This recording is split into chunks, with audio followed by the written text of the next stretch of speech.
Sure. Well, hi, how's everybody doing? My name's Chris. It is now 9 a.m. here in Los Angeles, and Hey. I think that makes it 5 there in the UK, right, Simon? Yeah, 5 o'clock. Uh, I, I, uh, I always get tongue-tied when I have to put these sentences together, and I have no idea why. It's very easy. I admin a group here in LA called LA Sound Mixers, and we're dedicated to the mentorship and education of production sound professionals. We started as a very LA-focused group, and now we seem to have quite a few people from abroad. So we just try to keep our mission to mentorship and education. And this series of interviews is dedicated to finding how mentorship played its role in the development of our friends' careers. And we did our previous interview with Jan McLaughlin, which was really awesome. And today we are really happy to welcome Simon Bysshe. So welcome, Simon. Thank you for joining us. Hi, Chris. Thank you very much for having me. It's a real pleasure. Sure. And I would like to, just for a little housekeeping, if you could enter your names on your screen there and the city that you're in, so that we can just get an idea of where everybody's from. If you have a full-on question, please click the raise hand button, and I'll notice it there on the side, and I'll call on you. But if you're just asking for a quick clarification of something that's in the moment, feel free to chime in and ask for that clarification. But just know the difference between the two. And you can also enter your questions in the chat portion, and I will try to scan those and get to those as I can. So that would be really great. But anyway, so first question starting off, Simon, how did you get started in the craft, and what was it about you that drew you into working in production sound specifically? Okay, how I get started? Well, I guess I was interested in, kind of straight out of uni, I was interested in internet technologies and interested in software, and I was quite driven into a slightly alternative world where I saw myself doing coding, computer games and things like this. And I found myself, after about 2 years, didn't go to university, went straight into that. I found myself thinking, no, do you know what? This isn't quite for me. I'd much rather get more into the creative arts side of things. So after trying to do it on my own and run my own thing, I decided to, with the help of my parents a lot, they helped me get into an art foundation course where I started enjoying the things that I used to do so much in my earlier years, like painting and sculpture, and kind of working with wire and working with my hands and drawing and all these sorts of things. And that kind of led into, they had some video cameras in Southampton where I was studying. And I just started doing little short sort of animations with video cameras, just sort of stop frame animations and adding sound effects at home on my computer.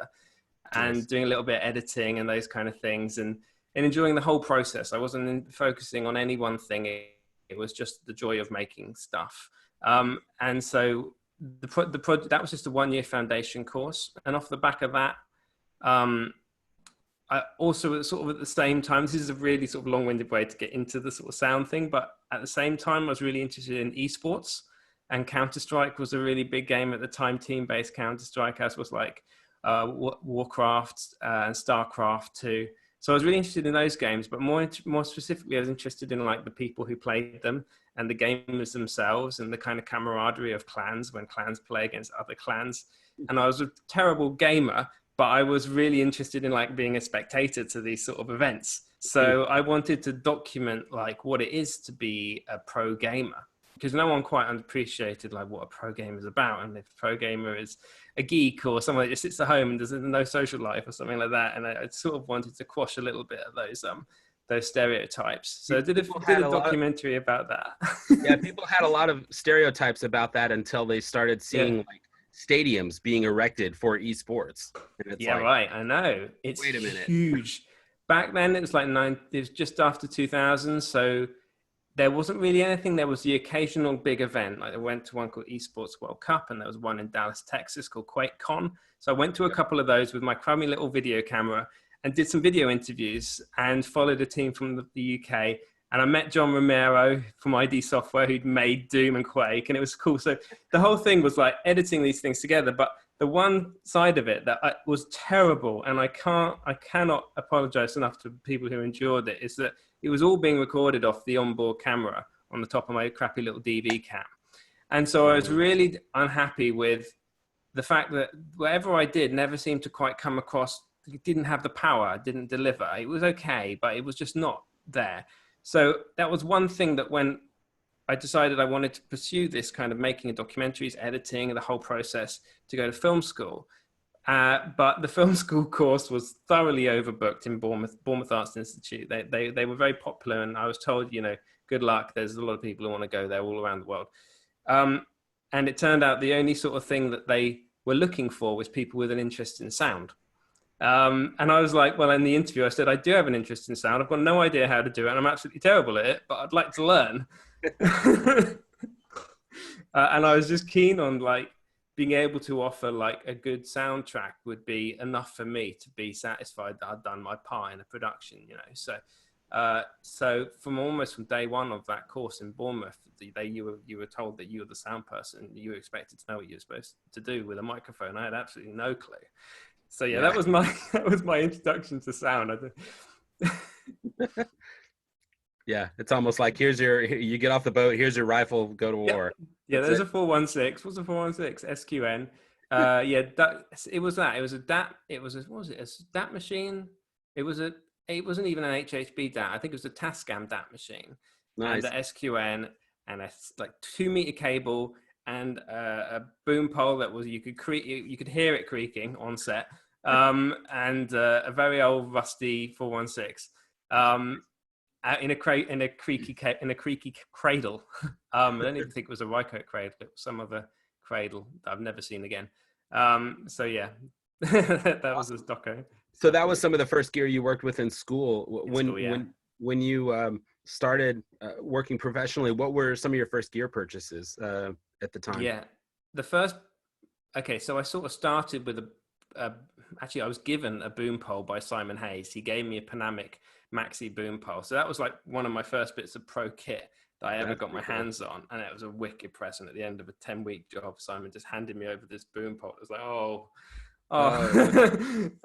and that's actually going to be my next question is about mentors and guidance. So yeah. Oh yeah, well, so yeah, absolutely. There's a whole chapter about him. But the first thing I sort of bought was actually a sign case. I think it's called Cine Case, but it's a company in Bristol that made these beautiful aluminium cases. So they're quite small, not Pelly cases that are quite bulky all around the edges. They were very neat little cases, which had some segments inside. And there was a sound recordist who I got to know whilst just being a student. He'd recently retired, and I went to his house and I said, can I just have a look at some of your stuff in your garage? And I just bought a load of boxes. So that was the first thing I ever bought, is just cases, stuffed decent cases, or waterproof nice cases. And then then I started buying like G3s, because they were always really useful. If I went on set with someone, I wanted to sort of have my own receiver, so that I didn't limit the number of, because there's always a real limit on receivers and stuff. So I quite like to have my own receiver, just so I could take it home in the evening, you know, that sort of stuff. But yeah, my first recorder was a 744T. Nice. That was the recorder that I could never afford. I could actually afford it. The 6 Series came out. All right. It was beautiful. I still love that. I still use it to record atmospheres and stuff. Although, yeah. Never I just need to a single mono track or something. Yeah, that is a phenomenal recorder. Well, cool. So I mean, it sounds like you went to film school, and then after that, let's talk about mentorship relationships. How did you making that transition from film school into the professional life? So many students are having to go through that, especially this time of year. How was that journey for you? It was kind of driven by my own fear of being left out in the wilderness at the end of a 3-year course, which wasn't that great. The course was in Bournemouth, so it's on the coast, on the south of England, quite far away from London, quite far away from any film studios, a bit too far for any real pros in the industry to come and visit. So within the 3-year course, one pro sound recordist, real top at the time sound recordist, came and visited, and his name was Sandy McRae. And Sandy was brilliant. He brought in his cart, he brought in his trolley, and he talked about some of the jobs he used to do. I think Jewel of the Nile, you remember that film? It's just a beautiful film. And he spoke about the work and about the politics, and it just lit up, like it was like, wow, that this is someone truly telling how it is, and not just academia side of it. So there was a lot of film history in our course, which was completely irrelevant really to a lot of the actual stuff we ended up doing in the industry. Through Sandy was a part of AMPS, the Association of Motion Picture Sound in the UK. And he Which recommended is like that it's the UK equivalent to the CAS here in the States. Yeah, exactly. There are groups, and there's an AGM, and there's meetings, and there are people who sort of help sustain it, companies that help sustain it and do shows and stuff, and they have get-togethers. And at this stage, there were very few student members, so this was sort of back in like 2006. And so I went along to one of their AGMs, and there was everyone: Ivan Sharrock, Simon Hayes, like all of the bigs. So I got to meet a lot of people face to face at the AGM, and that this was whilst I was still a student, and sort of that really helped me then give me a little bit of so just having that association there made me think, wow, there is actually a group of people who openly communicate with each other and work together. They're not like bickering, and they're not sort of arguing about things. They're trying to working together to solve common problems. And at the time it was Diva, it wasn't a problem. It was like, this is a new thing. Would you guys, moving from a 2-channel recording system to 4-channel to 6 to, so this was all happening at the time, and there was lots of time code issues and post-production syncing. So all the issues at the time were being discussed by all the pros, and just to sit in a room with them and listen was amazing.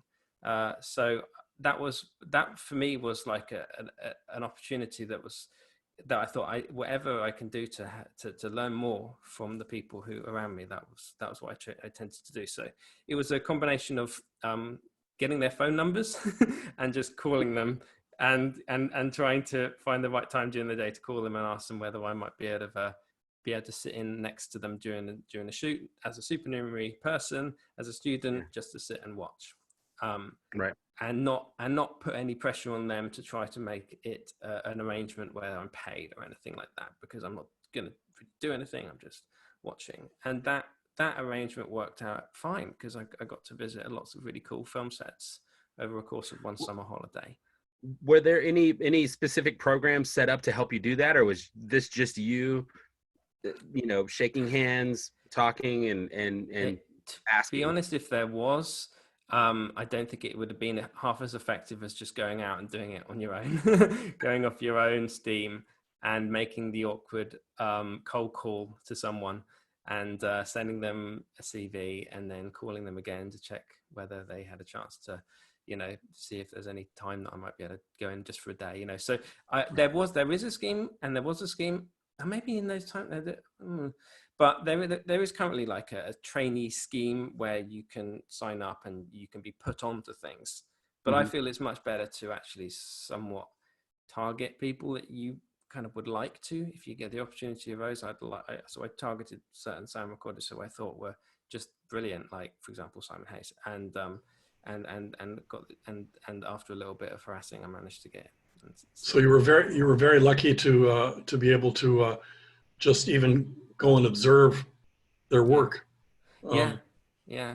It wasn't a scheme. It was just me sort of banging on the door and asking, and it was, I suppose it was a busy time of year as well, a busy time where lots of people were working, lots of shoots were going on, and people were quite happy.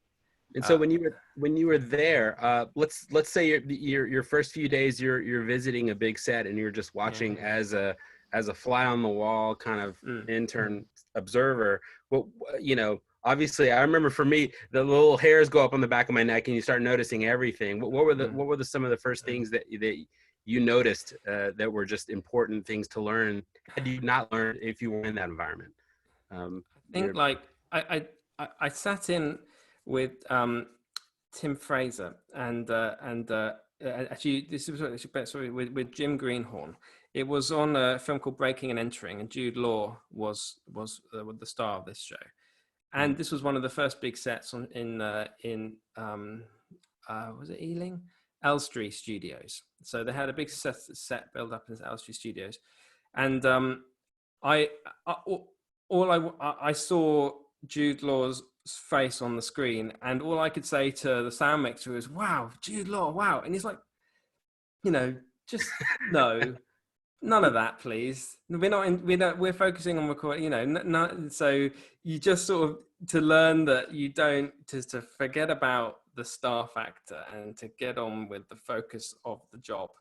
And I think I learned quite quickly to sort of just not articulate that particularly because it was not the style, but I was taking the whole, trying to remain kind of calm, I guess. But the other thing was just keeping an eye out around me. I was constantly getting in people's way, not open to seeing where people were moving. And so, yeah, I mean, it was, to being totally green on a film set is pretty terrifying. And I felt very green for a very long time. because working with some top people, you're constantly seeing what you're no good at and not really feeling like you're fitting in. It takes a long time to feel just comfortable on the film set. It really does. Yeah, I remember the first day of my internship, I was asked to get a stinger from the juicers, and I just knew somebody was pulling one over on me. Right. Yeah, I'm like, what? Yeah, so I know exactly that feeling. So as far as the personalities, the mentorship personalities, which were the people that really took you under their wing and said, hey, we'll start that relationship with you? There was quite a few mixers. Simon Hayes gave me a really big break in that he got me on a 10-week film called Love and Other Disasters, and on that job it was the routine that I learnt more than anything. It was a military precision routine, and the day started early and promptly, and it was full on all day long, and you didn't complain, you got on with it, you reacted quickly, and by the end of the job I felt like I'd been sort of whipped into shape. But it was, for me, every day all I could hear was what I was doing wrong in a kind of constructive criticism most of the time. It was so the best for me, the best mentorship is a brutal one, I think. When they're not afraid to tell you what you've done wrong and what you could do to improve. So I would mess up. We'd be laying. One of my jobs was carpets and cables, coffee. So yeah. So running tons of cables and organizing that, making it safe, and laying a huge. Simon has half a van full of carpets. And nowadays he's got a separate van full of carpets and blankets. So this was before his extreme carpet obsession. This was kind of just before it went really mad. But it was still everything was carpeted. Under dollies, under track, everything wherever possible on set. If the edge of frame was here, then the carpet would just touch the border of the safety line. Yeah. So and it would help with the acoustics. It would help with the sound of footsteps. And Simon was like, if you can take anything from this job, take satisfaction that the sound we recorded was much cleaner because of the work you put into laying carpets. It was like, okay, I'll take that on board. But yeah, and yeah, so he was really good, and I would sit next to him, and I'd sit on it over his shoulder, and learn pretty quickly not to ask him questions when he had his headphones on, because it'd be like this. What? It's like bothering the man. I can say that same thing happened with me. Yeah, for sure. That's a good Simon impression you just did. Bysshe, enough, Bysshe. Listen. Right. Okay. Something. Yeah. Man. Yeah. So he could be. He and his team were a joy to watch. Really, they were so tight. They were such a tight crew, and they. Actually, the one thing I really liked is that Arthur, his main boom op, is a phenomenal boom op, and his personality really is what makes everyone just enjoy being around him, because he's really great fun, he's very entertaining, he's got that quip that will have the whole crew burst into laughter, you know, just after an awkward moment or something, you know, it's just the right level. And Yeah. and he was like, but there's a pride to being in the sound department. There's a genuine, like, we're the fucking sound department, you know, we're the fucking sound department. And it was that feeling of, no, you know, yeah, okay, it's something to be proud of. It's something to be, you know, to feel like you have a grade that's worth consideration and respect on set. And that's the way they went. They're the sound department. You don't mess. You listen, and and other people, and you respect other people as well. But you know, give and take. So I try to take on, but the problem with going from that style to then working with someone different who is much more okay, we'll compromise that in order to win their favor for something else. You know, there's the styles of working, which is, I learned pretty quickly, you can't apply the same no compromise, 100% clean, absolutely everything, every single take perfect. You can't apply that on every job. You really can't. It's different styles of working are not always applicable to that style of working. So, and he does job, he obviously just does films.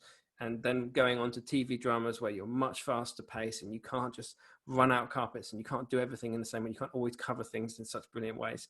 It was difficult for me to get out of that mindset and sort of relearn other people's ways. So it's really good. That's the main thing for me, is that working with lots of different people when you're still learning. So as an assistant, I really worked for a ton of different sound mixers, and I'd go through all their boxes and see what goblins they had and toys they had and stuff, and try to sort of think, oh yeah, I'd like, if I did this, I would have a van organized like that, and I would have a box like that, and I like that idea, and I'd try and take all these little things on board that I think you might not get if you work with one person for a very long time and you don't quite get the full picture of other people's methodology and the benefits of someone's methodology who is more relaxed and is a bit more forgiving in some ways.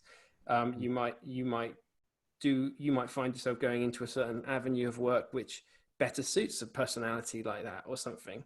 Nothing against the mentality of getting it down right, but you can still do that without being a certain way, or without having to be very, very loud on set. You know. Yeah, sometimes it just the inertia of your own. Yeah, just sometimes the inertia of your own career can just pull you into certain styles of shooting where you stay there. I have friends that do almost exclusively kids shows and puppeteer work, and that's just where that's the calls they get. And I have other friends that are they do episodic TV, season to season to season, and some people get pulled into ensemble comedies. So that's a very specific genre where you have 8 or 10 actors and a lot of really funny people who could go off book at any moment. So all of those foster certain workflows that you have to be sensitive to, adapt to, and to help tell the story. So I can certainly see where you're coming from, for sure. So I'm guessing Simon gave you that boom pole after that 10-week job because maybe he felt like he ride you a little too hard, or what? I didn't think it was a sorry or anything. It was a thank you. It was just very cool. It was a very cool gift. And I still have it, and it's still like the pole. It's got a bit smelly. It needs a good clean every once in a while. The fabric on the end, not particularly best design for. Yeah, well, cool. And so there was a question that popped up from John McCallop in Texas. Yes, that is the same Simon Hayes who mixed Cats. That's the one. Yeah, and Sorry, what they pulled off there was mesmerizing. So that was definitely charting, going into uncharted territory for a production sound crew. Yeah. And, they would one of the first things Simon ever asked me to do on one of my first days on set ever was go up into the rafters in a very old stage in Shepperton. And there was you could see daylight coming in through holes in the ceiling. And he said, go up there and put blankets over all of those gaps. I want it all clean, because there was a catering truck outside, just outside the main doors. And that's where they were serving lunch on a continuous day. So people had to go get their lunch quickly and come back in. Right. And they were right outside. So the generator could kind of be heard through these gaps. So he had me going up into the rafters and plugging gaps in walls. And then when he could still hear it after that, he asked me to go and ask them if they could turn their generator off. And this is like really, you know, going way beyond what most people would feel kind of comfortable, but you do it and you can work with it and you can have an agreement, and locations, work with locations. So you really do like push as much as possible to get, and I guess through pushing, after a while, people and locations will, remember, you know what, let's just not put it there in the first place, you know, avoid the hassle. So yeah. So yeah, he really does go full on, and I took a lot from that style of working to identify all of the smallest annoyances, covering up grills and vents and anything that might make noise on set, and everything else. Yeah, generally the you know, the diplomacy side of things is the one that's the tool for some of us, that's the one that takes the most time to develop, and I always find that the more demanding the mixer, the better they are at diplomacy usually, because if they're really going to want this stuff, then they've had years now figuring out how to approach it, how to negotiate for it, how in the best possible way, while still maintaining your alliances on set and your, you know, just keeping everything going. That's right. And I think now it's moved, that diplomacy has become much more critical with the costume department nowadays, because of the reliance of radio mics on shows where you've got 3 or 4 cameras and you've got dialogue, which has to be clean. And for example, with shows like Les Mis and Cats, they made the agreement early on, it has to be usable. So, you know, and more shows now like Succession were like, this is a radio mic show. Don't expect to get much on the boom. In fact, we'd rather you didn't, you know, have them in the way, because it's 2 cameras on zoom lenses and you're working constantly with changing headrooms, constantly changing headrooms and constant improvisation. So it's like, the collaboration becomes much more key, especially in prep, with working with costume, to know what you're going to get in the morning and have an idea of, have it already organized, so there's not a big delay. Right. Yeah, that was my next question, was your work on Succession, the HBO series. I gotta say, I watched, I guess it was the last few episodes of season 1, where the company went to England to shoot a couple of episodes there, and I remember seeing your name on the credits at the end, and I'm like, that's the URSA guy. Yeah, he's right.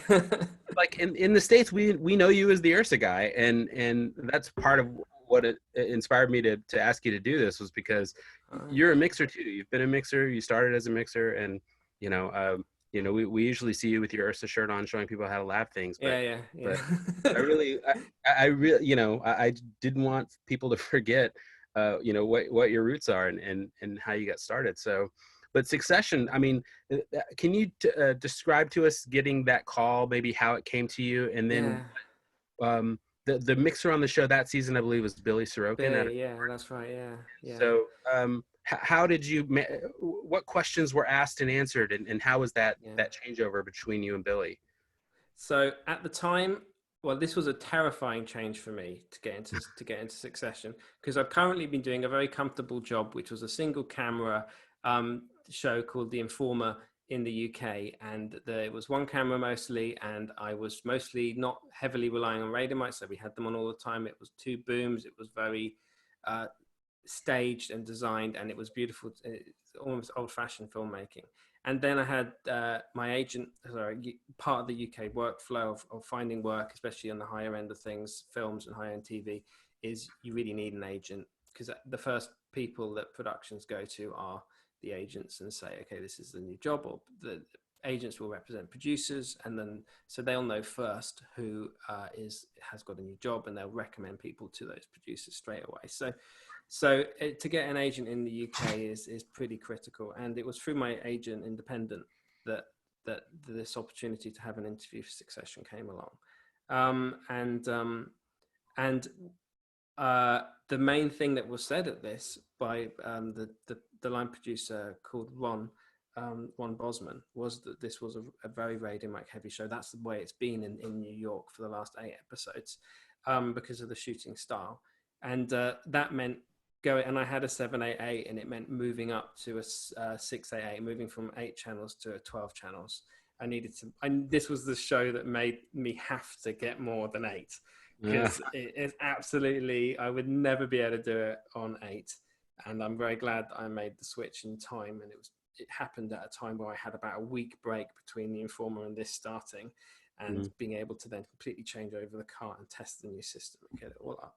So the main thing was really making sure that I was in a position to be able to record 12 radio mics, or at least 10 radio mics and 2 booms. That was quite common, 10 radios and 2 booms, or 11 radios and 1 boom.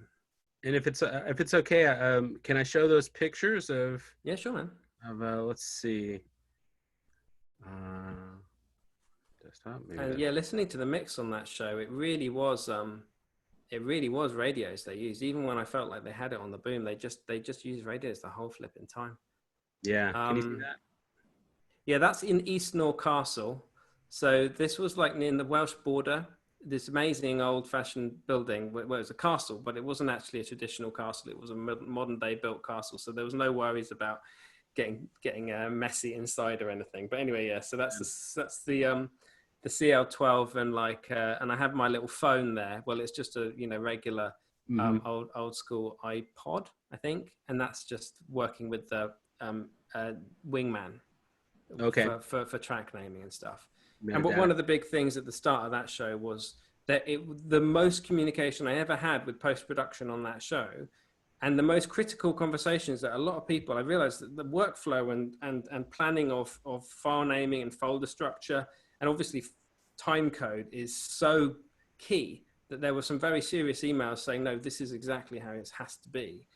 And Billy was recording this on a Zaxcom system, and I was obviously sound devices, so I was a bit worried that they might not be happy about that change. But it turned out it didn't make any difference. It's just so long as I kept to the same folder structure and file naming structure, that it was cool. So there was a lot of chat about that kind of stuff. And what kind of cameras were they using on this show? For Mini, Alexa Minis. Okay, yeah, very common. I think there were 3 bodies, but there were 2. So the DOP, 2 camera operators, 2 focus pullers came over from the States.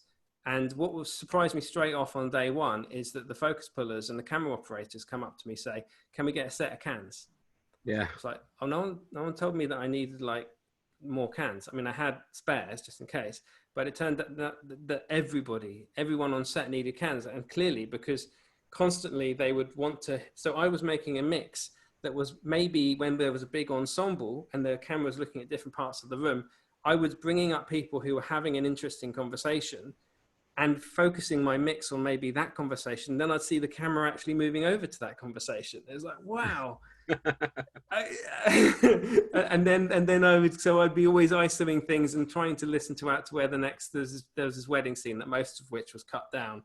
But it was so funny because it was just a chaos, and camera zooming in and finding little moments, and it really felt like a huge collaboration that you knew that they were listening to the mix and that they were making their decisions based on that. So that wedding scene got pretty complicated with the reception and the speeches on, Cass was doing speeches on mics and that was cool. I mean, they cut it down to look really simple, but apparently shooting it wasn't that simple. Is that? Oh yeah, well, there's a couple of things about that. I think we've probably had enough of that picture now. There's some other ones of like my tent and stuff like that, but like we'll get there. So what was it? So that big sort of marquee that they had set up. If you've seen, the show in the last 2 eps is all about basically Matthew McFadden, Tom Wamsgans marries Shiv, who is the daughter of Rogan Roy, played by Brian Cox. So it's their wedding, and it's a bit of a sham, to be honest, because it's all just about money and power. They had this incredible marquee set up, and one of the things that kind of took me by surprise on this was that they were having speeches with a microphone, and no one had discussed whether or not how that was going to work. Like, they're holding a mic. Okay. Luckily I had a mic that they could hold. It was a wireless mic. And I had 2 speakers, 2 like small anchor speakers. So we set them up and we asked art department, is it okay for these to be in shot? And they were said, yeah, fine, if it's normal for this sort of thing to have speakers in shot. And I said, yeah, they're just on the side. It's quite subtle. And I just thought this would be, although if I could make this clean and I could record an ISO, I mean, I was recording an ISO, but I could decide how much of their mic to put into the final mix, put onto set and put through the speakers. And I knew that I knew that this was something I'd have to commit to from the first shot to the last of these sort of speeches. And it's one of those things which I feel like sometimes might get overlooked a little bit in prep, is quite how much do you want that to be real? Do you want that to be real? Do you want freedom to do that later? But the style of the show was so real and so fast and so like, it felt to me that wasn't even a question that needed asking. It was obvious. Everyone in the audience has to react to what he's saying, and it makes it feel all the more real to have a microphone that's coming out loud over a PA and the booms, and everyone's radio mics will hear that. And it just gave it it genuinely it just made it feel like the real deal.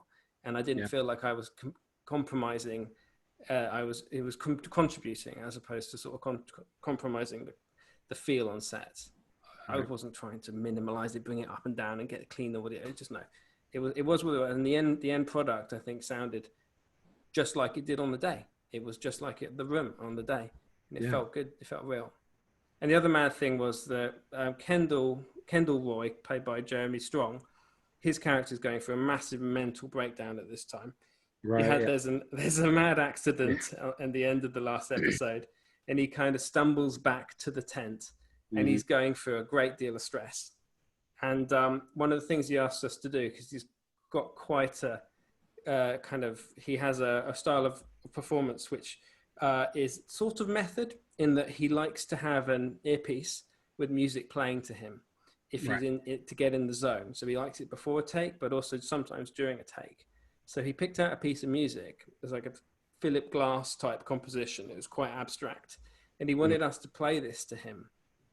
And it was a scene where he's dancing with his kids, and the kids are saying this is one of the first times he gets to sort of connect with his kids. He's constantly pushing them away, and this is the first time his kids are like, "Dad, come on, let's dance." And so all this awful scenario has just happened, and he wants to try and forget about it and dance with his kids, and his memory keeps washing back to this incident. And so what we were tasked to do was to have the upbeat music playing through the speakers, and then to gradually fade in this like terrifying Philip Glass music, but for everyone to carry on dancing as though it's like this poppy tune. But what Jeremy hears is this like screeching cacophony of noise, and it helps him. You then see that he is falling back into that bad place again, and then gradually bring back in the music. That's really interesting. So much of that character's, it was all this inner turmoil, the stuff that he's feeling and not saying. So to get those things to manifest themselves in a place where we can actually see it and feel it. It's pretty cool that the sound department plays that role in helping make that happen.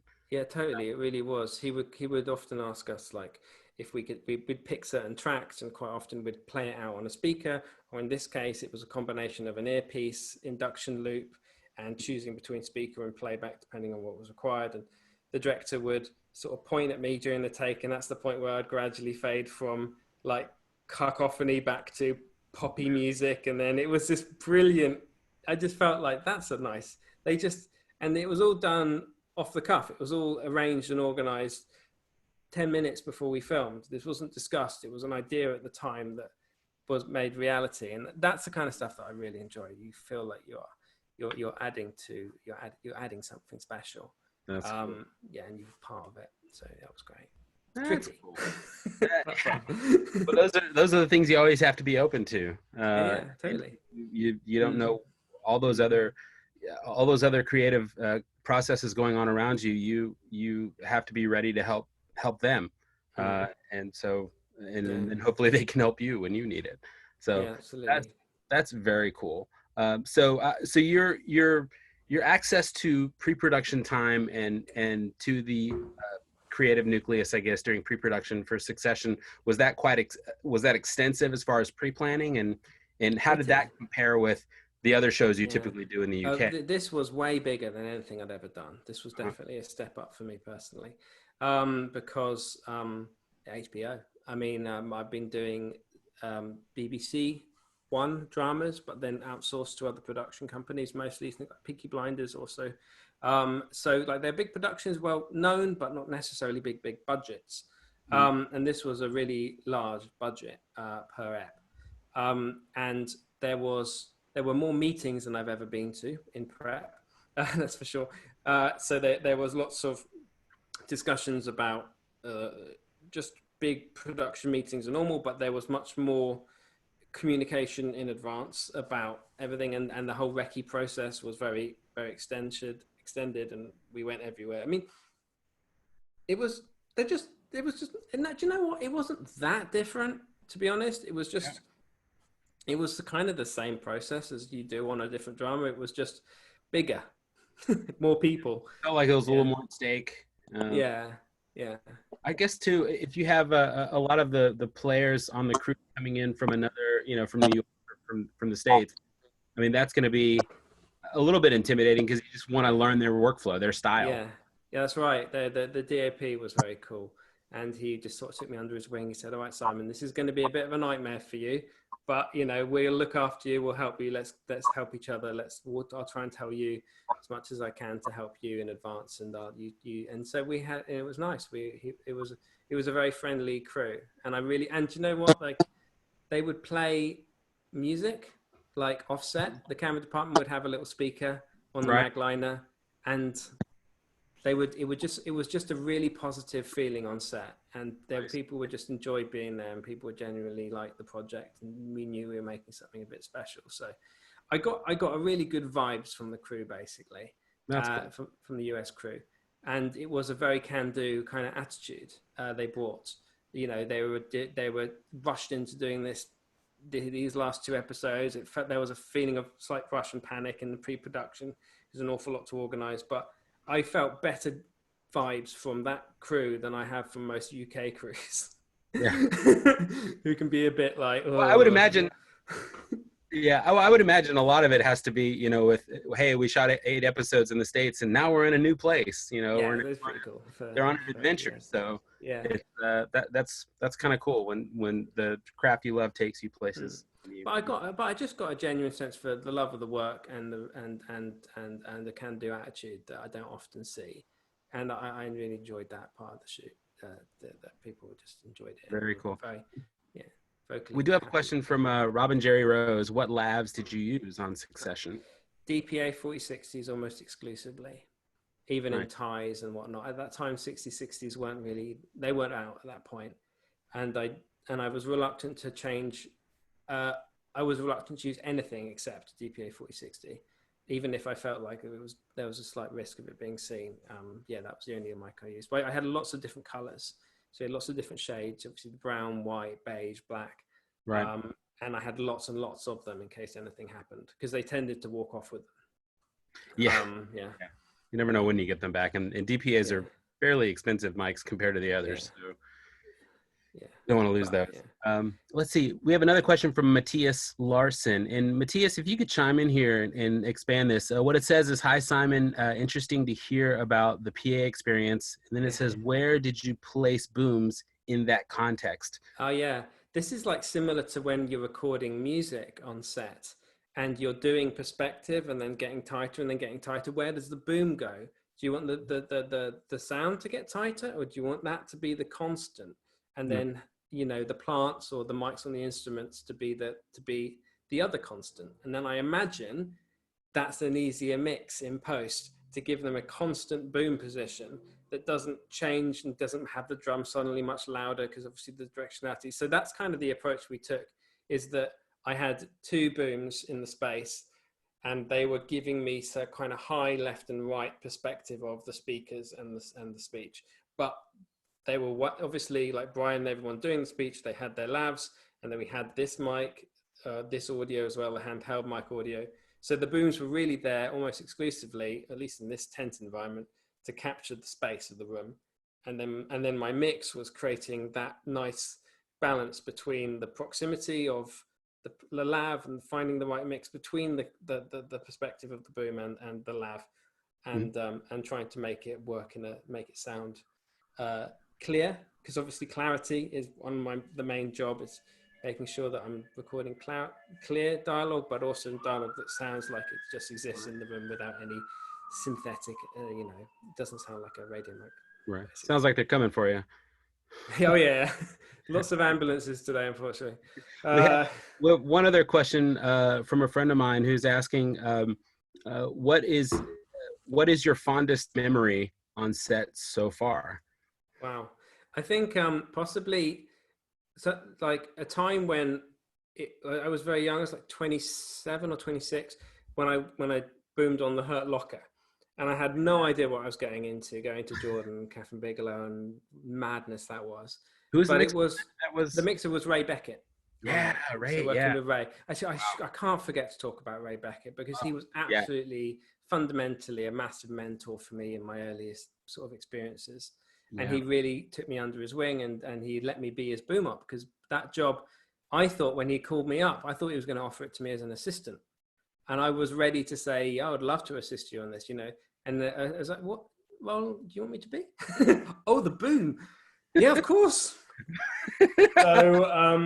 So I was going right in the deep end with people who are super pros. And so I had to be, but so I suppose the joy of that was kind of those moments where you feel like you're on set, you're one of the few people who are very close to the action. It was all handheld, all charging about wireless electro boom. And it was just the joy of charging after cameras and getting in and getting out and keeping an eye on everything going on. And just, just scenes. There's a sniper scene in the desert. I don't know if you've seen it, where they've got a Gatand gun. It was like an extremely powerful sniper rifle. That was a very, very intense scene to film. It kind of starts with Rafe finds, they meet up with Rafe, between the cars kind of meet, and then it becomes this sniper situation. And that was filmed over the course of about 3 days in the desert. And it was really tough conditions to film in, and brutal. And there was a picture of me and Ray at the end of one of the days, and we're just like orange with sand, and the Kantar is just, you can barely see the knobs anymore. It's just covered because it gets so much sand flying around. Yeah. But the satisfaction of kind of going back in the Humvee at the end of the day, bouncing around, getting back to the hotel, stinking and sweating, covered in dirt, and you're like, wow, I think we did a good job there. I think, I'm really happy with that. That it's the end of the day feeling of satisfaction that I kind of get. That is that you can't. Very cool. I love that. Let's see. There's a couple other questions. Danny Maurer in LA here says, when or what show did your interest in developing products begin? All right. That's got. Well, my first main job as a sound recordist was a show called The Tunnel. Stephen Delane, Clemence Posey, they play a French and UK detective duo, and there's a killer who's killed in the middle of the Channel Tunnel, and because it was on the line of the border between France and England, both sides have to collaborate in this detective drama to find the killer. So we got to travel to France, and there was a lot of traveling involved in that show. I boomed the first series, and then my first recordist job was to record the second series. And as I'd already spent 25 weeks on the first series, and I knew the cast, and I had, that was my in, and I was really lucky. That was my break. And it was all based on sort of a lovely producer who had my back. But I knew Clemence from the first series didn't like wearing transmitters very much. And she would always wear very tight outfits, very tight trousers, boots. She couldn't put anything around the ankle. And her costumes, she was used, but the saving grace was she had a leather jacket most of the time. So you could hide something on the small of her back. That was about it. But she didn't like any of the straps we had on the first season, which made it difficult to wear her up on the waist. So she was always putting it in her pocket, and it would kind of come out of the pocket. And I felt like we also had like Audio 2040s at that time, these big chunky transmitters. So when I did it, I made sure that I had the SMB Electros, a much smaller transmitter, single battery, and we prototyped before it was even called URSA. We prototyped straps specifically for Clemence for that show, and she would give us feedback about how it felt to wear over the course of a day, and we developed the right sort of sizing for her. And we started off with a totally different fabric, not the fabric that we ended up with for URSA, but we tried out different levels of stretch and all sorts. So really the first job was the Tunnel Series 2, and Clemence was our guinea pig. And yeah, and it kind of started from there. Nice. Very cool. Awesome. Thank you for the question, Danny. I appreciate it. Let's see. There's another question from Pavel. I believe Koval is the last name, Koval. Which boom mics do you love, exterior and interior? And while you talk about that, we'll pull up some of the pictures of the gear. Yeah. So I love MK41s, Sherps, MK41s. You can't beat them. I use them with a CMC6U preamp and a Cut 60.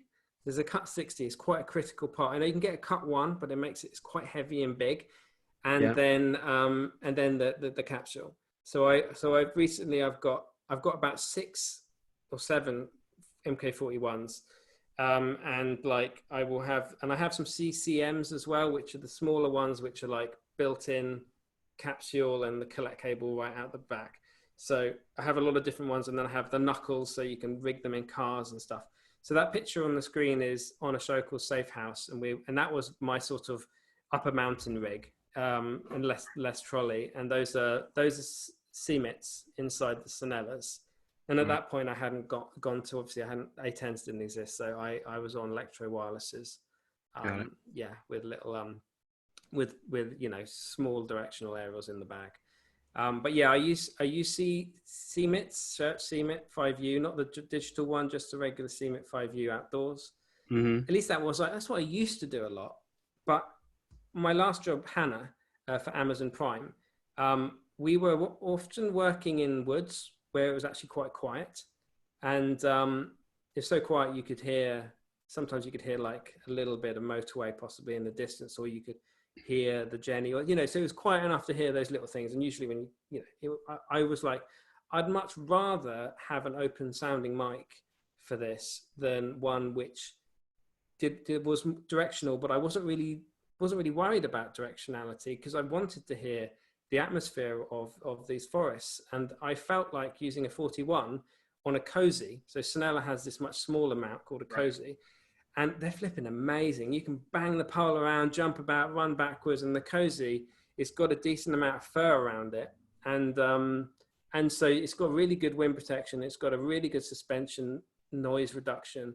And that allowed me to use the 41 outdoors. And I've been using that an awful lot now to capture dialogue outdoors, and the CMIT's been sitting in the box a bit more. But you can see by this picture that on the trolley, there's the mic on the third mic to the left. That's what I call my Atmos boom. Yeah, that's the one. That sort of stays on the trolley, or it's on a cable, and I might run it out and put it on a stand somewhere. And that will basically be my Atmos. So all the time I've got a channel recording that mic. Sometimes it just hears me chatting. But if I've got it in the right place, for example, if we have an environment where we have certain noises that will be heard on set, but I want to record those noises clean, that boom is really critical for that. And I've spoken to lots of sound editors who've edited my stuff, and they were really grateful to have just a clean track of room tone, essentially, during the take. And if I'm confident that I've got that boom in the right place, hearing the car passing that you also hear on set over dialogue, I feel like there's no need for me to ask for room tone.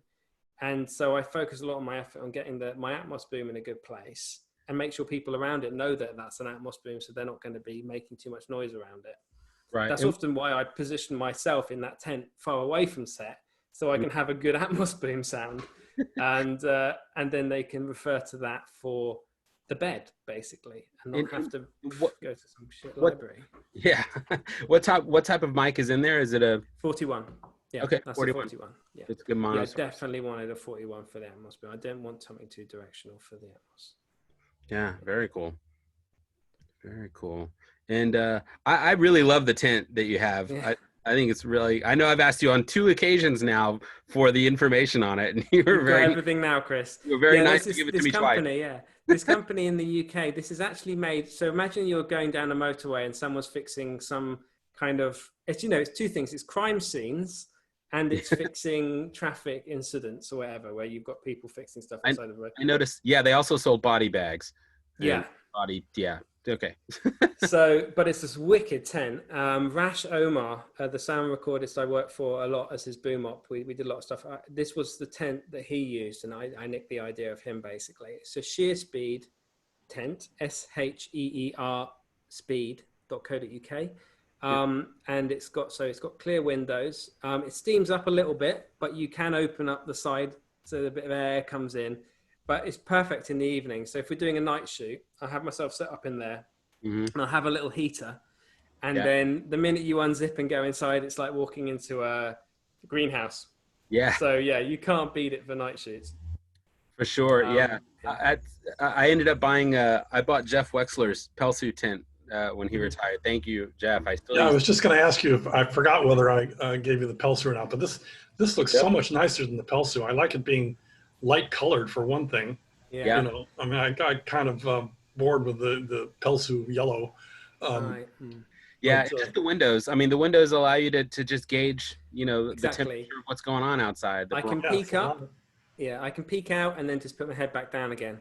And what's the other thing? Are the antennas just coming out through the window? Yeah, that's it. Yeah, so there you can see the cable kind of goes through a hole in the side. It's got these vents on the side, so you can just run a cable out, and then I just plug it into the. In that case, you can see I've got a. And then you just put the antennas outside on their own stand, right? Yeah. So on the very right of that picture, you'll see a sandbag and a stand, but that's kind of hidden. We're actually just in shot there, but this is like this big 360 thing under a motorway. But we're just kind of hidden by all the grills and stuff. Oh, yeah. So we rigged the stand just behind there, and that's my aerials on. So just 2 electro shark fins on the top of that passive, with a decent BNC.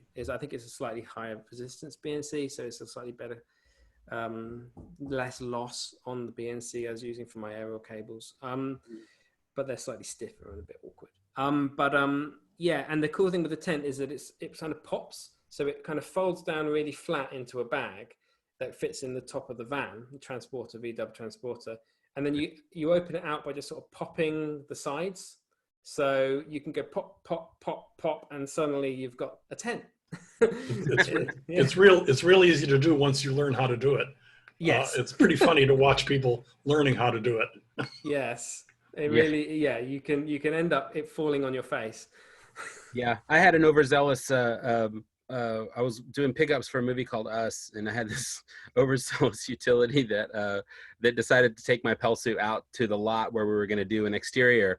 And once I got out there, I'm looking at it going, why does the tent look different? And somehow he figured out how to open it inside out. Oh, wow. So all the poles were on the outside. And I'm like, how did that work? You know, and apparently it took 2 of them to do it. And and then and it's drizzling. That's so funny. They must have like turned it inside out, and then when they popped everything out, it was just that I wasn't there to see it. So the funny thing was those 2 poor guys trying to work together to write it again was like everybody's head was scrambled, and it was hilarious. So luckily, I mean, we had rain rigs, but we didn't necessarily have. It was drizzly that night, but it wasn't too bad. But man, that took some work. It's pretty brilliant. But this picture is funny, though. Is this like somebody saying, "Hey, Simon," and you turning and looking? Yeah, basically. Yeah, caught in the act. But you can see on the left, there are some, next to the boom poles, this is the other key thing on this. See those red kind of small roll, those are BNC drums. And they're made by a company in Canada called it sounds like Lamac. Oh shit, I'll try and remember and post a thing about it, but they're brilliant. They're just, I don't like the drums which the cable can be kind of loose and visible. They're very small, and there's like 100 meters of BNC in each of those. Nice. And so they coil the cable up for you? Yes, so you kind of coil them from on the outside, and they coil in there really nicely. And I find those, I bought a couple of those. I think it might be Lemac. Lemac, yeah. Very cool. And then you have your dot. Is this your dot cart over here? Yeah, that's the one. You can just see that. That's the what they called Easy Cart or something. But they've really taken off. You find costume and camera and grips all use those now because they fold up so neatly, and you can bang them in the back of a truck. Yeah, and you can carry all manner of heavy things in them, and they're exactly. So if you're going up on you put carpets, or you could put your whole rig in it. Yeah, they're. I think they're originally made for boating, for people on boat docks and that kind of stuff. So that's where you would find those. Yeah. Very cool. What else do we want to take a look at? And that was obviously your 788T rig, right? Yeah, that's the 788 and the CL9. And I've got on the very top of the trolley. If you zoom in to the top of the trolley, okay. So see where those poles are coming out just above my bag. So on the left, there's 2 transmitters. So that's public and private. And on the right, there's 2 receivers, Sennheiser receivers, on the other side of the. So it's right. It's right kind of above the Octopack there. Oh, so those are 2 receivers. So those, my crew, my boom ops, are both wearing transmitter mics, HD26s with a flip down mic, much like the headphones on the side of my trolley on the right. Right. So okay. Boom ops will wear one of those. When they flip it down, it enables the mic. That goes into the transmitter they're wearing on their body next to their receiver. That gets received onto the trolley there, goes into a separate 302 in the back of the trolley you can't see. That then feeds into a return feed, which isn't being recorded, and it can only be heard by me and them. So that when I talk to them on my private comm, which only goes out on their private line, I then listen to my return, which listens to the same mix I'm normally listening to, plus the feedback from those 2 receivers and the mix. And that way I can have a 2-way, 3-way conversation with my crew. It's not stop, talk, listen, talk, overlapping, but they can all talk at once and have much more natural conversations like that. And so long as the range is good, it works pretty well. So are those Sennheiser? Sennheisers, yeah. Just G3? regular G3s, I think I maybe upgraded the receivers now, so the transmitters that they have are slightly better. But yeah, we put them on 100 milliwatt output for the transmitters that they wear, which is slightly naughty, but that just helps me. We won't tell. Us hear each other. Yeah. Right. Oh, that's cool. And that's again an idea I stole from Simon Hayes, who has his whole team, sometimes 5 or 6 people. They all have these flip down mics, and they're constantly using that for communications because they learned very early on. I think it was on a film with what was it, Prometheus? I think they were hearing Ridley Scott didn't want to hear like Arthur and Simon chatting, or he didn't want to hear Arthur talking. He didn't want to hear all that shit about what the sound department need. So they realized they needed to keep all of that chat completely off the booms, no chat on the booms at all. So that's when they went to HD26s with flip down mics, and I know that idea of him. He does it much better than I do, but yeah. And was this after a bad take or? After climbing to the top of a hill, yeah. With far too many clothes on. I know. I hate it when I expect it to be cold and then I'm dressed for cold, and then you start up the hill and you're sweating inside your jacket more than it is. Yeah. And that's the first thing I take anywhere is my chair, obviously. You will schlep that thing everywhere. Yeah. That's pretty cool. And I suppose there's a better picture of the rig. Yeah, that's slightly better. This obviously is some time ago, but yeah, it's kind of so basic. Now you're 688 CL12. Yeah, so I'd have a 688, and then it has an SL6, I think, which allows 3 receivers, and one of those is an A10, and then I have a PSC rack one, which gives me the other 3 receivers. So giving me 12 altogether, routing between the PSC rack into the SL6 rack to get 12. And I was hoping to get a slightly better sorry, you're zooming in now on that. Yeah, I noticed. 2 booms. Do you typically have 2 booms on every crew you work on? Oh, absolutely. Yeah. And I try to get them both paid relatively parity to each other if possible as well, because you often, when you've got 2 people on set booming, they've both got boom operator skills and radio mic skills particularly. So more and more I've been trying to get the almost equivalent rate between the key boom op and the additional boom op. But yeah, I always do. Even if I'm always recording the second boom, even if it's not doing anything. It's just like another Atmos boom. So I feel like, why not record the channel? It's free data. Why not just leave the recording? I say, just put the second boom over there in a corner, point it out over there, and I'll still record it, and maybe it'll be useful. Right. Yeah. Yeah. Anything to help the editors get into and out of a take. Yeah. That's a big time lifeline. Mm. I noticed this cool boat rig you did. Yeah. What show was this? This was called Safe House, and it was filmed in the Isle of. It was in Scotland. Oh, yeah. So it was on a little island, and we were going out, and there was like quite a lot of sailing and boat stuff going on. So it was boat to boat. So obviously we were filming a dialogue happening on a sailing boat. So they had radio mics on, and we had the range was fine, thankfully. But yeah, so we were just recording their exchange on a boat. So yeah, that was that was quite nice. Those boats are pretty fast too. I've been on something similar, but with those two outboard motors, those things can. Yeah, it was bouncy. It's very bouncy. The key thing there, I think, is that yes, I have at that time I had a 788, and the 788 on the trolley stayed on the trolley, and then I had a separate 788 in a bag with another octo pack with all the same frequencies and everything, and all the same card details. So I could switch. I could hand in two cards at the end of the day, one from the bag rig, one from the trolley rig. It wasn't different metadata structures. I wasn't using a very I explained to you, if I bought a Kantar, I probably wouldn't be able to have a second Kantar in the bag rig. So I would be going from Kantar to sound devices and using different folder structure and name structure and all that sort of stuff. And I feel like that's kind of one of the things I quite like about the small sound devices rigs, is that you can have a bag rig, and then you can have a trolley rig, and that's what I had. You can't see it in the picture, but down below, kind of like cable tied up, is my bag rig. Nice. Which goes in the boots of cars, goes in all sorts of wild places where I can't go. Right. Yeah, my bag is taking rides in helicopters and really fast cars, and I'm always get it back going, oh, I got your back, yay. Yeah. So, well, that's very cool. Very cool. Well, let's, I think we have some questions here. So let's see what we got. Let's see. Oh yeah, somebody was asking for the model number of the headphones. Just one more time. Yeah. HD. I think I'm. Oh, I don't have them on. They're HD26 2E. I think they are HD26 2 or IE. And there's a model which has.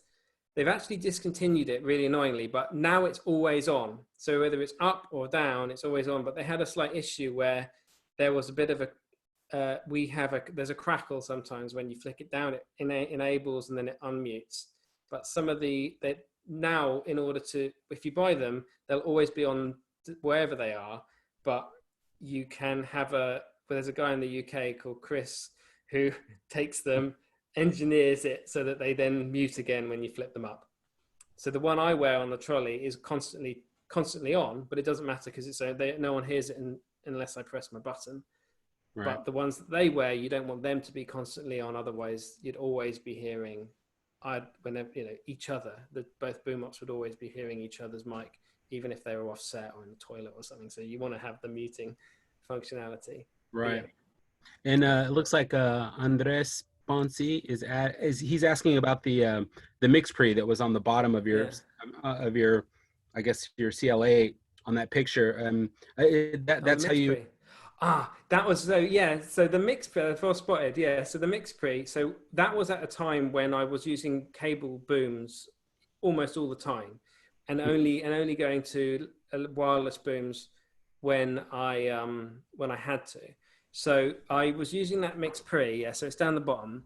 That would be I liked the limiter on it, and I liked the sound. I think the old-fashioned sound devices, mix pre, and I like the 744, and like I felt like the limiter on that was much nicer to my ear than the limiter on the 788. So I'd always go into that and then go line into my my 788 from that. Okay. And then I would control it. So that's the only reason that exists. I didn't like the limiter, and I didn't like the preamps, particularly on the 788. When going from a 744 to a 788, I could instantly hear oh, there's something missing here. You know, something juicy that wasn't there that came back with that. Yeah, the 744 was known for those really awesome preamps that it had. Yeah. And so moving over to the 6 series, you didn't see really a reason to keep going that route, or? To be honest, everything was digital wireless at that point. So everything going into it is already line, you know, so all of the limiting is already handled by the actual record, by the transmitter, or it's all handled elsewhere. So I'm less reliant, I'm not leaning, and my whole workflow has changed to 24-bit, and like obviously you've more headroom, so you don't have to ride it super high, and so I'm less so now, because everything's wireless and everything's line, I don't feel I need that at all anymore. I had a question about communication, Simon, because there's been in lots of these discussions that we've been having, people talk about communication, you know, amongst their own crew. And for me, communication was never an issue, but that's also because I'm a really old guy and I worked on movies a long time ago. And we really didn't have any need to, I mean, I never had any need to talk to my boom operator about anything. And he, of course, never really wanted to talk to me about anything. We just got the work done. But I guess every production is different in terms of how much communication, how much talking you have to do. I mean, I know, you know, Mark Ulano typically is, you know, like writing a novel, you know, in everybody's headphones. So it's, how does that work out with you in terms of how much communicating, how much talking do you have to do? And I find I do a lot, and unfortunately I know how annoying it can be as a boom op to have a sound mixer that likes to talk during takes, and I find it very distracting because you're focusing on what you're doing, your edge, you're remembering the lines of dialogue, and then you've got a sound man going, go up, down, down one, go down, down, you're up, look, up. So what I would do is I think I talk a lot between takes, obviously, to describe what it is that I would like and what could be improved, and obviously things like that. But during a take, I try to keep it to a few, least number of obscenities as possible. But usually it's like information about the framing. And I'm always trying to guide both booms to be right on the edge. So that's generally my focus. Is I'm watching the monitor and I'm saying, okay, boom one, down a little bit, stop. So that will be the limit of it. And that again is a very Simon Hazy type thing. He did it all the time. Yeah, I guess the big difference with my career is that certainly the first 15 years or more, you know, we had no video assist. I mean, that wasn't even something. There's no reason for me to ever be talking to the boom operator in terms of frame lines. And other than that, I think even later discussions that I would have with Don were really just our strategy for a scene. In other words, so you know, I would know what Don's doing, he would know what I'm planning on doing, but we would never talk at all during the take. It feels like I would appreciate that workflow to happen more as well, because there is a trueness to that as a recording style. And I think when I was first starting out and watching boom ops work, their feed, they didn't want to hear the radio mics. This was actually no, the first boom ops I worked with, they didn't want to hear the mics at all. They didn't want to hear their own mic. They didn't want to have any headphones on. They were happy not hearing it and just trusting the position of the boom. And then they were sort of told, okay, we have to wear headphones now because obviously we're using talkback quite a lot. So that became a thing. But then boom ops would ask, I just want to hear the boom, I don't want to hear the radios. So you would send the boom op, just the boom ops feed and not the mix. So quite often that would be a thing where you send the boom ops, just the boom. But personally, as I went and became a boom op, I was more interested in the bigger picture of it. I was like, okay, I trust kind of what the boom's getting, but I actually do want to hear the radio mics because I feel personally, like I feel that's part of my responsibility is that they sound good. And if I can hear them during a take and I notice there's an issue, then I will know that I can maybe do a quick tweak on checks and adjust a radio mic between takes based on what I heard during a take. So I kind of feel like with the huge number of radio mics all at play now, I feel like that's somehow changed the role of the boom op to, if you've got rigging mics, obviously. I remember that we always used to talk about the fact that we heard that there were boom operators in the UK did not wear headphones, which I found actually astonishing. They still managed to get the job done somehow, but you're saying at some point that practice sort of stopped and people, boom operators are wearing headphones. Yeah, they were, but yeah, there's definitely some. I remember working on a job with Owen Beaton, who's worked with Stuart Wilson now an awful lot, and he didn't have headphones when I first worked with him. Wow. And that was with a guy called Maurice Hillier, and they just, that was a DAT recording on a DAT, no radios, 816.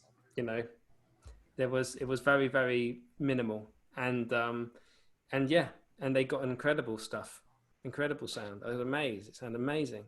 And it was very, very, very kind of a lesser amount, less is more approach. But yeah, things have changed an awful lot for that.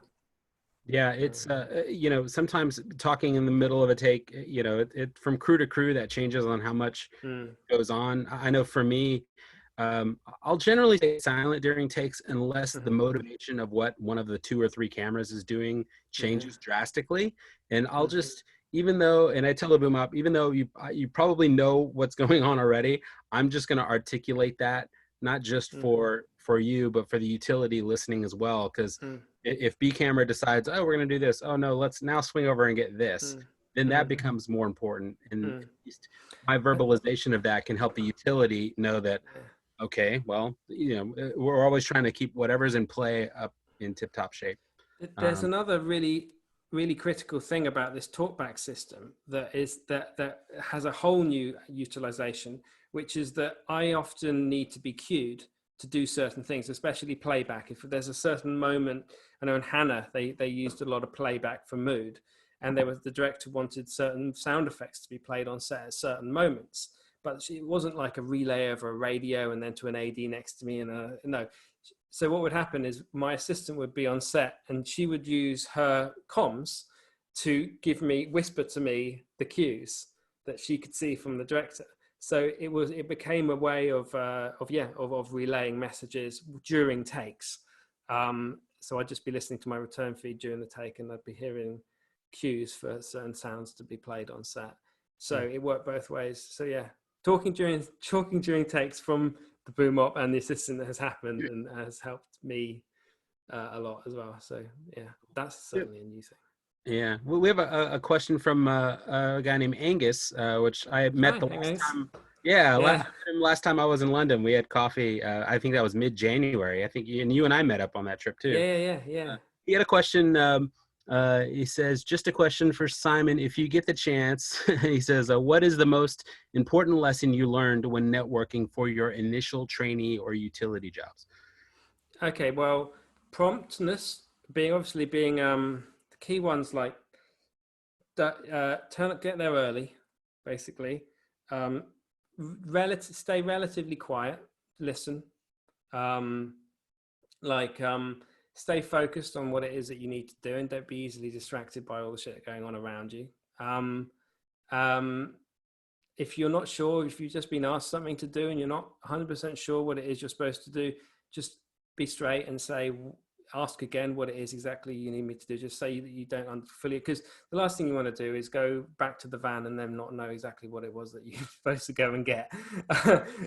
So I just think honesty is absolutely the key thing when working in a fast sort of dynamic environment, just to be completely straight with what it is that you've been asked to do and be clear about that. So, but what I look for is people who just have a positivity and are just have a positivity, a good attitude to work and a big fun to be around, as well. Yeah. You definitely want, as somebody who's bringing people onto your team, you want people who want to be there, who want to make that contribution and they don't get tanked out very easily. Yeah, it's not too serious as well. Because some people get very serious about it all, and it's like, no, let's just have a nice time. Let's have a giggle, and mess about, and then. So yeah, to be able to be kind of relaxed and also focus on many things. It's hard to give one good piece of advice here, to be honest. But Angus, you're a good guy, man. I'd have you on my team any day, man. Yeah, he's very cool. Very cool. Yeah. Let's see. Shane Costello from Ireland is asking, are the boom ops wearing transmitters and receivers? Yeah, they are. Until I can find a better system, which is just like one box. And I believe Zaxcom might have a thing there, but yeah, they do. They have a transmitter and receiver on their belt, and the cable from the headphones ends with a mini jack on one and two mini jacks. One mini jack for the transmitter for the mic, and one mini jack for their headphone feed, and it just runs down a single cable. And what's your IFB system of choice? Is Flectro, Comtech, or something else? Oh, for the director and everyone. Well, for boom ops. Yeah. Well, that's the G3. Yeah. The G3. Okay. Yeah. So so we don't really have Comtechs in the UK. It never really caught on. I know Ian Voigt had them at one point, but they were very old, I think, and we've always had G3s as our sort of go-to. So, but IFBs for director and script and anybody else, you're using what? G3s. Oh, really? Okay. For all of them. Yeah. So I have about 25 of them basically, you just need tons of them. Yeah. These are the models of IEMs with the volume knob on them, the big volume knob on top. Yes, exactly. Yeah. That little clicky volume knob. Yeah, I think the quality is okay. I know that Lectra have come out with a much nicer duet system, and I think that's genuinely, if I got on a nice chunky big drama where there was a demand for real quality in the headphones, then I would be switching over to that. But that's a pretty expensive switch for like 25 of them. So I would maybe think about giving my boom ops duets, and I think that maybe would help the range and give them a better experience. So range is so important for your crew. You're not getting crowded when you shit. So. It really is. You need to be able to lean on that feed and make a lot of judgments based on that, the clarity of that. Understood. Especially nowadays. I was listening to your talk to the big group chat the other day about having remote comms, remote receivers on set and running those long cables, either, the multiple video and audio and aerial all going down one cable and back to a van, or that kind of thing is going to become quite a big consideration now if we start getting into a world of separation between the sound man and the set. I'm not too fond of that idea. I really like to be near. I mean, not super near. I like to be in my own little space, quiet in my own space, away from set. But I don't want to be able to be so far away that I can't go onto set and point at something and say, we need to move that or something, or I just want to be. I want to be able to be near enough to see rehearsals and feel like I'm a part of the show. So I kind of really fear the whole way that this might end up going and sticking, Yeah, I mean, I'm a big fan of at least being able to see Video Village from where I am. I don't need to be that close to hear every word they're saying, but I like to just, you can just tell. I mean, some directors, when they're watching the monitor during a show or during a shoot, that some directors wear it on their sleeves, like when they like it and when we're getting close, and those are just, to me, things as being part of the team. I love to see that, and who knows, it might take a tent with clear windows to help me achieve that. So because I think possibly even on a sound stage, I mean, I think having that tent will just make everybody else feel a little better. It's like, I don't want to wear a mask 24/7. My isolation tent. Yeah, but my drums are in here, and I'm all for that. If we can find a way of staying close without, necessarily being, being safe, we should be working on those sorts of solutions and not like ways to make ourselves less present. I feel like we can't be giving into this whole no boom ops bollocks. We can't be giving into that crap. I'm reluctant to allow people to wire themselves up as well, but I'm afraid that we might be going in that direction. Handing over things to costume and then expecting it to sound amazing is just unrealistic. But it is unfortunately something, for at least in the short term, we're going to have to accept. Well, I think there's going to be just my own speculation. There's going to be some broad strokes guidelines that come down from AMPTP, SAG, and all these. You know, so there'll be some broad strokes things, but at the end of the day, a lot of it's just going to be, you know, taking those and a common sense application to our filmmaking situations, which, as we know, vary from job to job quite extensively. So it's going to take a lot of interpretation and common sense by us on set to adapt those. I think productions are sensible, and they're making these big release statements about how they can be run a healthy set. But I think production, they know that they can't film until social distancing is eased dramatically.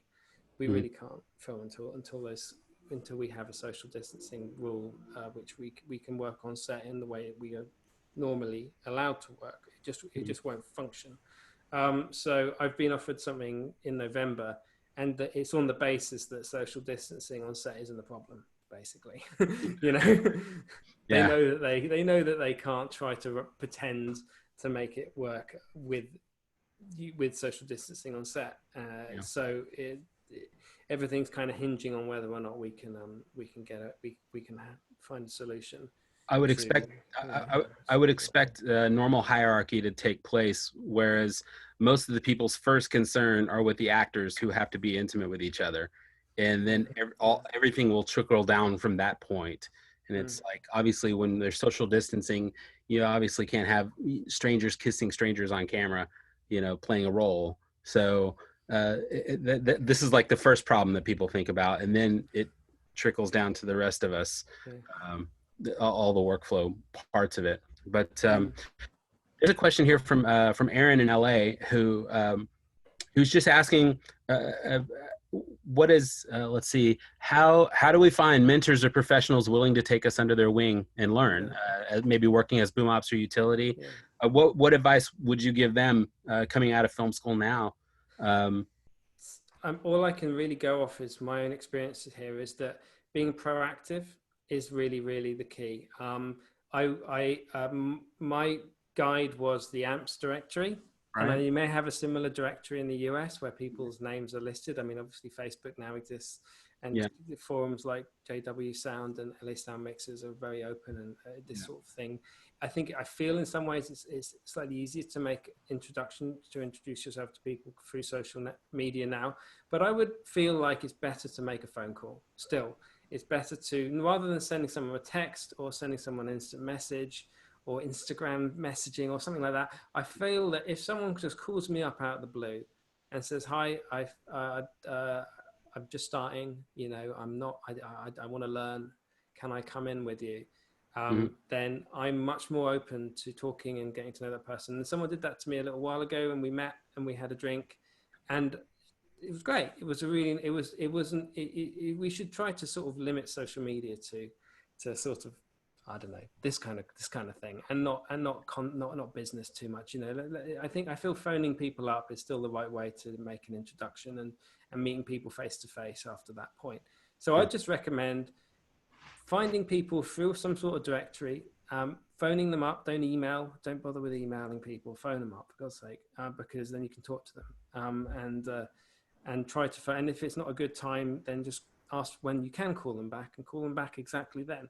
And that's what I did. And I called maybe 30 people, and I got some paid work and lots of experience and lots of trainee stuff out of that as a student. And I'd really recommend doing that. And don't call on a Sunday. Yeah, I would say, polite persistence. Polite persistence, yeah. And you can, you know, it's being able to articulate your goals, what you want to learn, helps, because so many people call and they don't actually know what they want to do yet. And so you're now, as somebody calling me, I'm having to peel back the layers of the onion to feel like what they want, to figure out what they want to do. And but yeah, I at least I can say nowadays social media really helps in learning who the players are, learning who does what work. Do your research. That's a big part of it too. Do your research. Know who you're contacting and why you're contacting them. Don't, Yeah. I get a lot of messages from people that are just like, You can see they've pasted your name in and yeah, everything else. Like you can see this is what really gets me is if you get an email and you can see that this is just the body of is the same that they send to everyone else, and you can see that they've written your name because the font's different for your name or something like that. And there's little telltale signs that they just haven't even bothered to put the effort in to the email. yeah. It's a very good tell that someone might not have the effort. But there's such a huge amount of information now you can find out about what mixers worked on what movies. Yeah. You could find out who the leadership of AMPS is and where they came from. You can find out the CAS, leadership there and how they were elected. There's a lot of information. So do your research, do your homework. Yeah. And I did that with Simon Hayes. It was like watching Lock, Stock and Snatch and being like, can we talk about those films? How did you make it? How did you get that? How did you do that? And then it's like, oh, wow, I'd love to talk about that with someone, For sure. That's the kind of thing. So yeah, just like if it wasn't difficult to find a good reason to have a chat with someone, even if it's just a chat, that's good. Yeah, for sure. In terms of getting work, there is a certain amount of luck involved, unfortunately, and timing. So yeah, there's some things you can't invent, no matter how persistent or, it's just sometimes it just comes down to luck. Yeah, that's the benefit of calling 30 some odd people at once, is that one of them will have something coming up, and it's just really is like spinning the wheel and seeing where it lands. But when you're contacting 30 people, chances are if they have a comfortable conversation with you, and then they might know somebody who would be like, you know what, this kid can put a sentence together and is self-aware. And that's kind of what you're looking for. So yeah, totally. Personality is about 90% of it, basically. For sure. Yeah, for sure. The same as when I was playing music, you want to pick the guy you're going to have a good time with, not necessarily maybe the best player, but the best personality who will do the job. Massively important. Yeah, obviously. For sure. Cool. Yeah. So I guess we can wrap this up here. So just for wrapping it up, how many recording rigs do you maintain now? You have your regular trolley, then you have a bag rig. Is there any other little? Yeah, there's like a VO stroke, sometimes a more portable ADR thing or additional dialogue recording. So that's the 744T. No radios on that one. That's just the 744 in a small bag with a NP battery setup, and So yeah, I've got a Zoom. The Zoom, what do you call them, H6 or something, with the two mics on the top, and then you can plug in mics into it. And I often I don't do that so much anymore because they don't sound that great, the onboard stereo mic, but it is a nice stereo setup. And I have, if you can get it close to an interesting sound, I will put my Zoom recorder just bare with some batteries in it, and leave it recording for an hour or so and walk away. And then you will have something that if it rains, whatever, if it gets run over, doesn't matter. It only costs 200 quid or whatever. But like it's getting something that you'll never actually listen to, but someone later on, what I do is I pull all of that stuff. So I did this a fair bit on the shows I was doing, like Hanna and other ones up in Scotland, when you're in some interesting acoustic and interesting audio environments, the active audio environments where there's lots of seagulls or there's bird song or there's certain winds that you want to capture, and you don't really want to go to the hassle of trying to do it properly. So this feels like an option. I always feel it's better to record something rather than nothing. I would rather, even if the quality isn't quite there, I'd rather be able to capture it than not capture anything. So I have this little heli case with the Zoom recorder in, and if I feel like we're in an interesting environment, then it will go out and I'll stick it on a roof, or I'll put it somewhere in a bush and I'll leave it recording, and occasionally I might move it. And at the end of the day, I'll just take all that data and I'll bring it onto my laptop. I might rename them. I'll listen to the first beginning. I'll intro them, obviously doing an audio intro. And then at the end of the job, I'll hand over that along with a big list of to the sound directly to the dialogue editor, because they're the ones that actually use it. And I'll send them, these are my wild tracks, and I'll just send it directly to them. I'll hand them over a hard disk, which has all of my wild tracks on and all of my atmospheres and stuff. And they're all like scene related. So obviously they'll know, okay, that relates to that actual episode and that scene or that moment. So yeah, that would be my, you have a That would be playback my- card or a music card or anything, or you just? I use my laptop, and that usually sits on a box next to me. It's very basic. I haven't gone and done enough musical stuff to need anything more. Like, I've never really gone into the world of Pro Tools playback that I've managed myself. So really my playback is limited to running a sound, this cool app that I use. It's called Soundboard. You see this, and you press buttons, and you can. So sometimes my playback is my phone, and I'll have my cable coming out of that going into one of the channels, and I'll be playing back sound effects and music just by pressing buttons on this. And I find that, soundboard, yeah. Nice. And so you can just kind of, oh God, where's the screen? You can just kind of name things, and then when you press it. But that's not how Mr. Whedon would describe your relationship.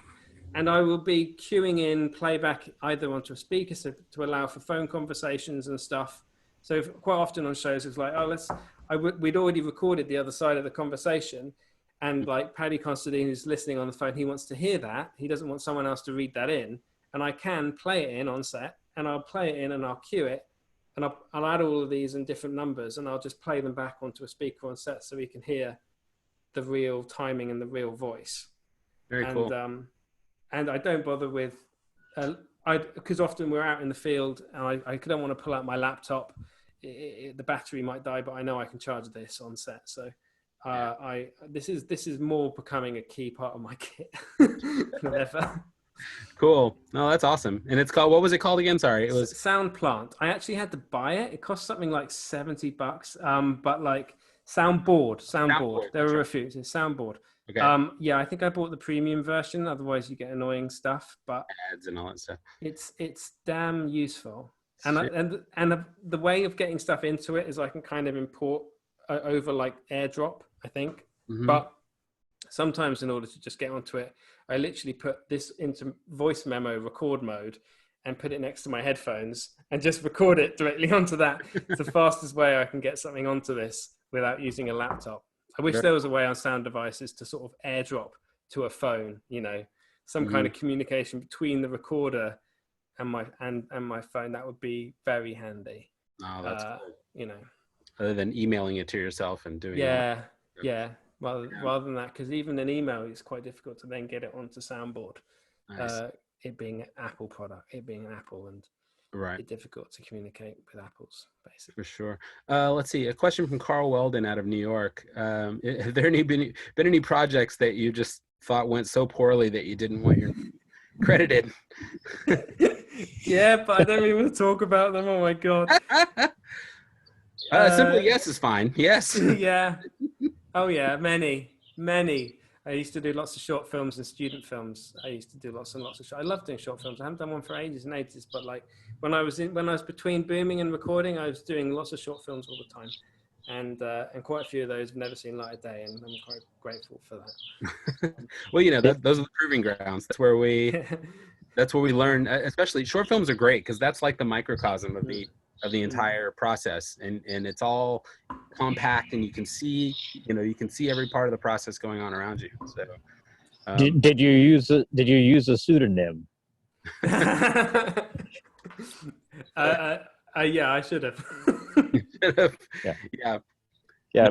The favorite ones are Mike Russell and Justin Frame. Things like Right. Yeah. I've heard of Mike Russell. He's very common. Yeah, there was one movie where I was only hired to do 3 days of pickups. This was like 2010, something like that, and they wanted to give me the credit for the entire movie.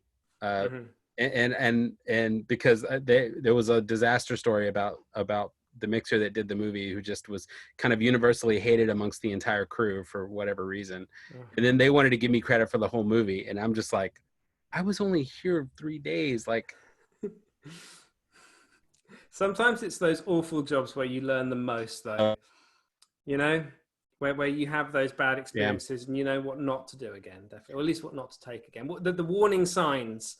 The warning signs, that first conversation with the director who is asking for something unrealistic and behaving in a way which doesn't have any respect for what he really is trying to, for the professions involved in the making of a show. I chose at the time to ignore the warning signs and go ahead anyway, and it was Yeah, it can be tough because, you know, as a sound mixer, and I know this is, you know, for me moving forward now, it's still one of the toughest parts of my job is, you know, I properly research the directors I work with, but finding what their background is. So you have directors, some directors are a literary background, some directors are cinematographers, former filmmakers. You know, James Cameron comes from props in our department, and so you know their points of engagement with the process. But then there's others where it's just really hard to pin down at what point they start caring about certain things that we can have control over, and then at what point they just lose bandwidth, and it does you no good to flood them or advise them or flood them with information that they can't process. So you're always just trying to work that threshold with your creative team, and that's you know, that's the thing.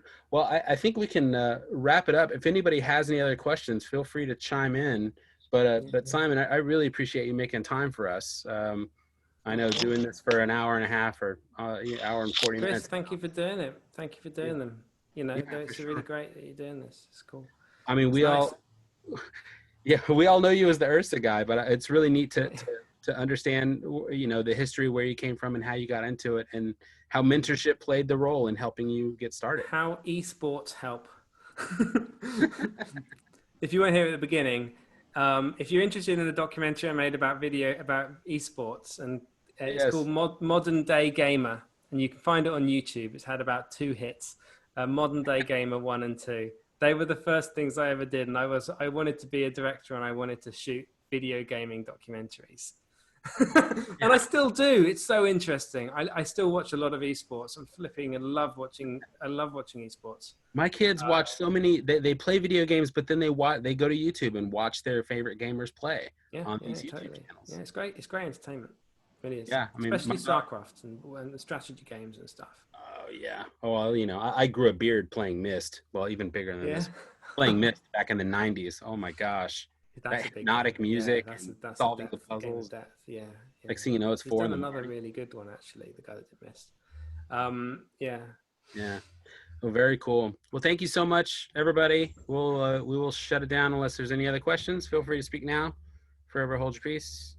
And or just send me a message on Messenger or something. I'm happy. Good point. Yeah. How can people contact you? What's the best way? Facebook's a good route. Yeah, Facebook, a Messenger, just friend and send me a message. Yeah. Happy to chat. Very cool. Thank you so much. All right. We'll see you guys later next time. Thank you, everybody. Thank you for tuning in. Cheers. Cheers.